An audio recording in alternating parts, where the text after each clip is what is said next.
وعلیکم السلام جناب۔ شاہ صاحب، آپ نے بھی بتایا کہ ٹائم اینڈ اسپیس ارریلیونٹ ہو جاتے ہیں جب آپ نور اولا تک پہنچ جائیں، تو ٹائم اینڈ اسپیس کی ارریلیونس کا اطلاق صرف آپ کی روحانی ایگزسٹنس کے اوپر ہوتا ہے یا جسمانی پر بھی ہو سکتا موسٹلی اٹ از اسپرچل، کیونکہ فطرت کو ڈیفیٹ نہیں کرتا انسان، لا آف نیچر نہیں ٹوٹے گا، اس لیے وہ موسٹلی اسپرچل میں کہتا ہوں آپ سے۔ یہ جتنی واردات ہیں یہ سب روحانی ہیں۔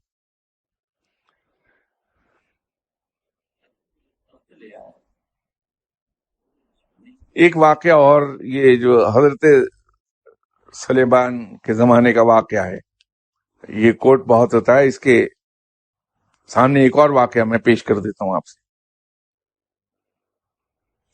خیبر کے قلعے کا جو دروازہ ہے، جس کو کھولنے کے لیے درجنوں آدمی چاہیے تھے، اس کو ایک فرد واحد نے زمین پر بیٹھ کر بمائے چوکھٹ اکھاڑ کے باہر پھینک دیا۔ اس کے وزن کا یہ اندازہ تھا۔ دیکھیے، یہ ایکسیپشنز ہیں، جیسے ہم کہتے ہیں ایکسیپشنز آر آلویز دیئر، اس کے پیچھے مقصد کچھ اور ہے۔ وہ اللہ کی ربوبیت اور اس کی حقانیت، اس کو اسٹیبلش کرنے کی بات تھی۔ تو وہ ایکسیپشنز آئیں، اور ایکسیپشنز کبھی کوٹ نہیں ہوتی۔ بالکل اسی طرح کا وہ واقعہ بھی ہے۔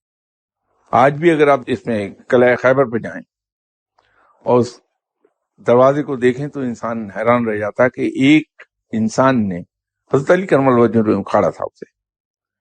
کوئی انسان یہ کام بھی کر سکتا ہے، لیکن اکھاڑ پھینکا تھا۔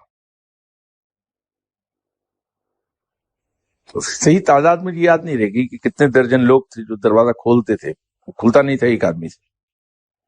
تو اس کا ویٹ آپ دیکھ لیجئے کتنا ہوگا، ایک انسان نے اکھاڑ پھینکا تھا۔